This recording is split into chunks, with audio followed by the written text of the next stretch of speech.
Hello, I lost 10 pounds in 4 weeks, halfway through my aggressive deficit this time around, and I'm going to show you how you can structure an aggressive cut to get similar, if not better results than me. I've done several aggressive cuts in the past couple of years using different methods such as eating under 1,500 calories, doing 20 to 40,000 plus steps, and burning myself into the ground with cardio and Stairmaster. But I think I've perfected the way to objectively lose the most fat in the shortest amount of time in the best way. First of all, who are these for? I think that aggressive cuts are best for people with experience dieting. If you have never tracked your calories at all, you don't know what a micronutrient is, then you'd be much better off watching more YouTube videos or something, doing some research and doing a slower approach. Next, it is not for you if you are above 20% body fat and you are trying to get down to mid to low teens. It's not going to work out. You're not going to do that in a 48-week period, at least not healthily. First things first, let's set up our calories. Go to a TDEE calculator. I will link one in the description, and fill in your information like your weight, sex, age, activity level, height, etc. Then you're going to take that and eat it every single day. No cheating or going below that, and doing the same activity every day. If your weight is maintained throughout 2-week period, or maybe 1 week if you're really maintaining your weight, then you can subtract the amount of calories as I will show later. But if you are losing weight, then keep that in mind. If you are gaining weight, then lower that until you can find your maintenance. Once you know the amount of calories you are eating to maintain your body weight, subtract 1,000 calories if you want to burn 2 pounds of fat per week and 1,500 calories for 3. The reason that I would not go past that is because you will likely crash. You might even develop an eating disorder. And I would also recommend adding around 100 calories to that deficit. The reason for this is that as you eat fewer and fewer calories, your body is going to start holding on to as much energy as it can. And I'm not talking about metabolic adaptation in most of a sense, but I'm kind of sort of, because as you lose weight, there's less of a human to keep up with, which means your body's going to burn less calories, maintaining your weight. Also, as you have less energy from your cut, you are going to naturally, subconsciously move less, whether that be in the form of fidgeting less. Maybe if you have restless leg syndrome or whatever, shaking your leg a lot, you're not going to do that as much, or you're going to do it slower. Even blinking slower, that's a symptom that a lot of bodybuilders do. Next, let's get in our protein amount. I would recommend running around 0.8 grams of protein per pound of body weight at the lowest and 1.1 at the highest.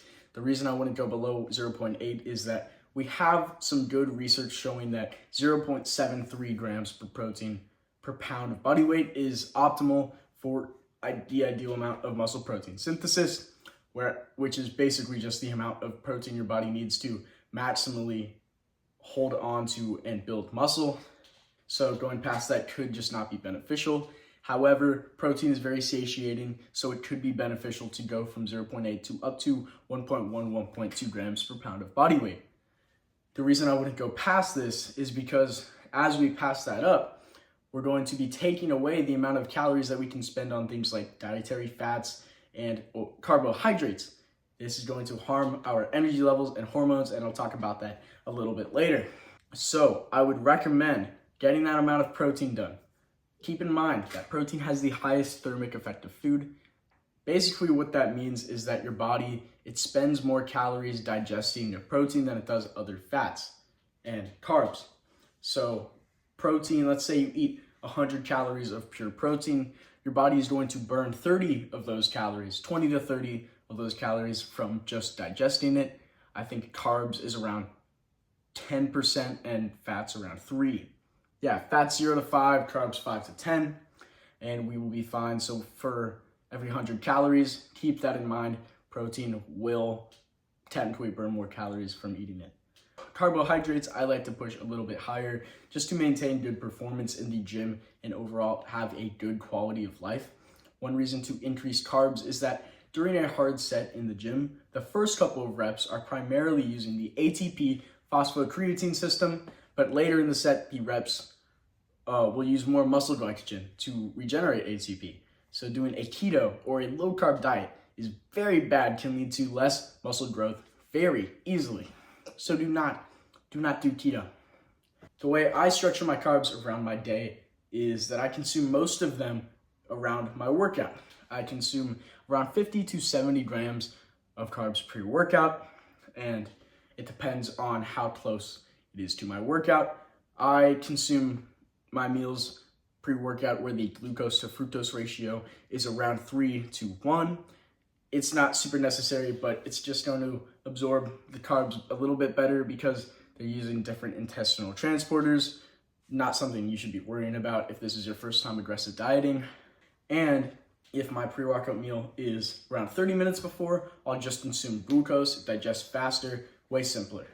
Fats, they're extremely important, but people often overlook them because of their calorie density. If you didn't know, carbs and fats have different amounts of calories per gram. Carbs and protein are 4 calories per gram, and fats are 9. Alcohol is around 7, but I'm not going to talk about that in this video. So a lot of people neglect their fat intake because it is higher calorie. However, fats, especially for naturals, play an insanely important role in sleep quality, mood, gym performance, energy, cravings, and hormonal health, and a ton of other different reasons. So I keep fats at around 50 grams at the lowest, but this lowest endpoint is going to be different for a lot of people. Some people can go as low as 40, some as high as around 60, and feel great. Keep in mind that your food sources become increasingly important the lower your calories are. This is because we want to make sure that we're getting in our micronutrients. Your micronutrients are very important for sleep quality and hormones and all those things that I talked about, fats, but it's going to be even more important with your micronutrients, I would argue even more than fats. So if you are not getting your whole foods and tracking your macros, you might be deficient in some things which can harm you in the long run. In the gym, do not get rid of exercises, get rid of sets. If your sessions feel like they're dragging on because you have less energy on this aggressive deficit, then let's say you're doing 8 exercises and you're doing 3 sets of each exercise. That's what, 24 sets? No, do 1 or 2 hard sets of each exercise rather than stripping away exercises. That way we're still gonna grow in those exercises, in those fiber specifics from those exercises, but we're gonna grow in a reasonable volume so that we're not super fatigued by the end of our sessions so we can grow the most.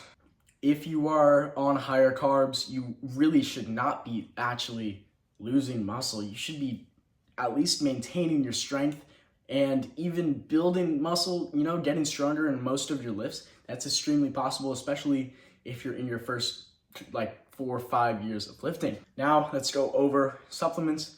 I kept it nice and simple, only using these supplements and dosages that we have the most science behind them. Starting with creatine, this draws water into your muscles, which can make you look bigger and more jacked. But it also has a bunch of cognitive and mental benefits, can even be shown to improve depression. Or not improve depression, but alleviate the symptoms of depression. So creatine is very good, take around 5 grams. But if you're a heavier person, maybe around 7 or 8, lighter person, maybe around 3 or 4. Creatine also helps replenish muscle ATP, which I talked about earlier. So it can be great to push out those last few sets of your exercises in the gym. Next is a multivitamin. I took this because there were a couple micronutrients that I wasn't so sure I was getting in every single day. So I just took one just to be safe. You can get one from EcoVision. It's an amazing stat formula. It's kind of peak, so yeah, get that. Next, I take fish oils because I hate the taste of fish. I would rather die than eat a fish or any piece of sushi at all. So fish oils are very important for overall health and sleep and skin and everything. So if you're eating enough fish, then you're probably fine. But if not, it could be beneficial to take a fish oil. Then there are other things that could play an important role, like electrolytes, pre-workout, one you should be taking, and then you can also take magnesium glycinate with melatonin for sleep, and protein powder if you need it for your diet. For water intake, aim for 2 to 4 liters every single day. This can also help keep you full, and diet sodas do count towards that fully water intake. However, going too overboard on the diet sodas could cause some gastrointestinal stress, upset your gut a little bit, but if you're keeping it normal, you'll be fine. I consume a bunch of diet soda, and I have pretty much no issues, but everyone is different. For expenditure, you do not need crazy cardio sessions. I would recommend you do at least 12,000 steps every single day and 140 plus minutes of zone 2 cardio every single week. I know 12,000 steps seems like a lot, but if you just make sure that you're not seated for an overall portion of the day, it's actually extremely easy. I get around 12,000 steps before 11 a.m. and I'm aiming around 16,000 every single day. The zone 2 cardio is just to maintain our cardiovascular health, improve our resting heart rate, which can improve sleep a lot. Steps are an easy way to burn calories without increasing hunger a lot, so do not sleep on steps. If you have to slash calories, do it by increasing the amount of steps you're getting. My biggest diet hack is sleep. Sleep is the best form of appetite suppression. When you are sleeping, you cannot eat or have any food noise. Aim for 7 to 9 hours of sleep every single day and go to bed/wake up at the same exact time, maybe give or take 30 minutes to build up your circadian rhythm for sleep quality. Sleep also helps with hormone optimization like growth hormone and recovery, so keep it as a priority. It should be your most important appointment of the day. Turn down everything for your sleep. That's what I do. I've missed concerts. I don't want to sound like Is This Peak Life like Casey Kelly, but I've missed concerts, I've missed events with friends, I've missed different shows. Like, sleep is super important. Your aggressive cut should only last 3 to 8, maybe 9 weeks. Past that, your energy and hormones might tank. Your mood and motivation could plummet, and you will have a hard time keeping away the food noise. So those are my biggest tips for how to structure an aggressive deficit. As always, if you have any questions, you can DM me on Instagram or TikTok at TopherTrains with 2 S's at the end, and I will try to get back to you as soon as I can. Thank you for watching. Bye-bye.